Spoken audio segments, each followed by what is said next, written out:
Hola, vamos directo al grano. Hoy nos toca dominar el famoso trapasato próximo del italiano.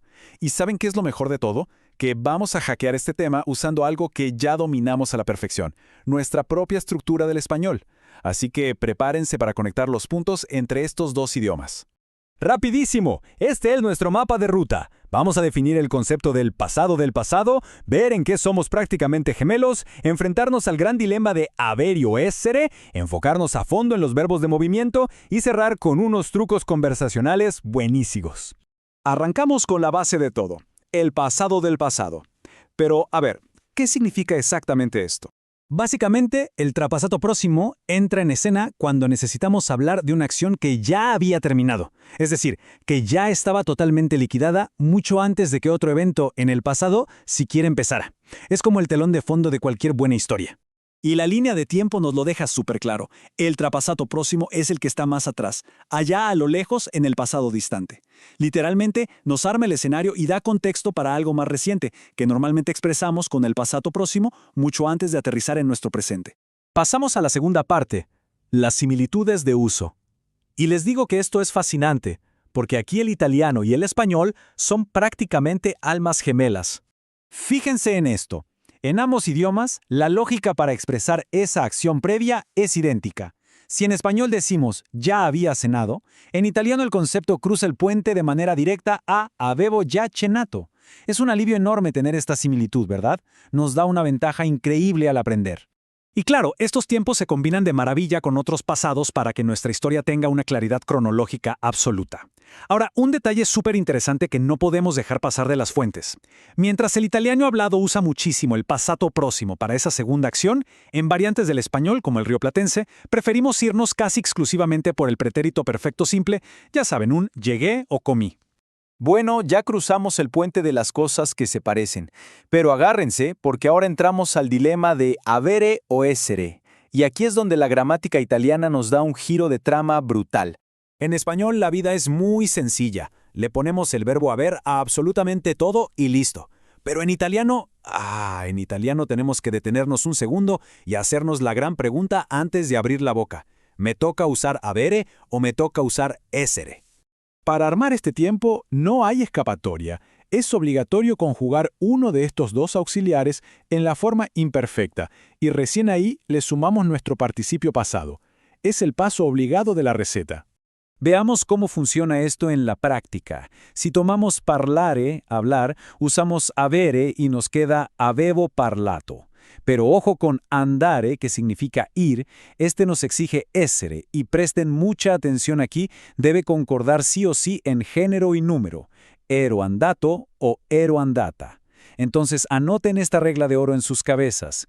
El auxiliar avere es casi siempre para verbos que permiten un objeto directo. Son básicamente las acciones transitivas.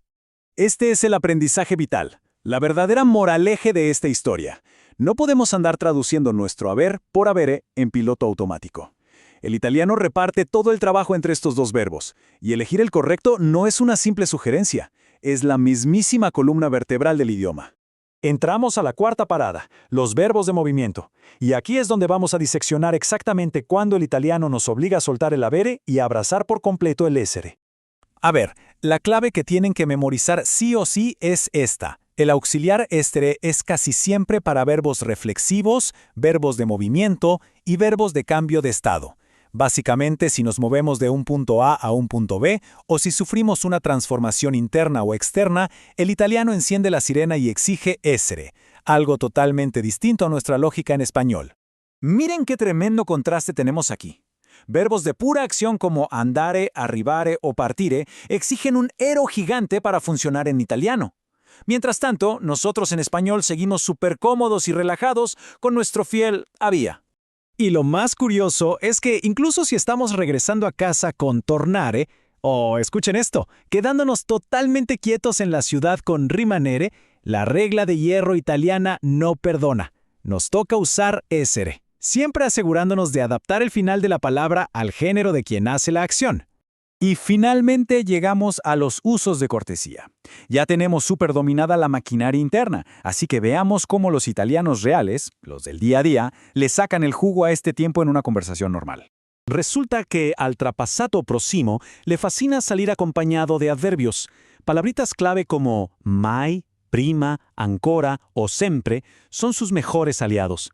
Sirven para darle mucho énfasis a cosas que nunca o siempre se habían completado justo antes de ese momento específico en el pasado. Imaginen este escenario concreto. Hay una diferencia sutil pero profundísima entre preguntar algo tan simple como ¿no has leído? Y lanzar un ¿no habías leído nunca un libro de Calvino? Al usar el trapasato aquí, ese non avevi mai letto, le estamos inyectando una tremenda capa de asombro a la charla. Es como decir, ¿en serio? ¿En toda tu vida hasta ese instante jamás lo hiciste? Y cerramos con este trucazo absoluto que los hará sonar 100% nativos. El famoso trapasato di cortesía. Se aplica muchísimo con el verbo venire. Imagínense que en vez de soltar un directo y algo chocante, vengo a hablar con usted, decimos, ero venuto a parlare con lei, que literalmente sería había venido a hablar con usted. Suaviza muchísimo la intención de la visita. Suena súper profesional, muy educado y cero invasivo. Entonces, para cerrar esta explicación, los dejo con esto rondando en la cabeza. Si nuestro español nos hace la vida tan fácil con un solo auxiliar, ¿qué tipo de magia o matiz lingüístico creen que conserva el italiano al obligarnos a decidir constantemente entre ser o tener? Porque, seamos sinceros, esta elección cambia por completo la profundidad de la frase. ¿Cómo moldea esto nuestra forma de expresar el movimiento a través del tiempo y del espacio? Al final del día, entender el trapasato próximo no es solo memorizar gramática, es literalmente aprender a pensar en el pasado con una mentalidad completamente diferente. Nos escuchamos en la próxima explicación.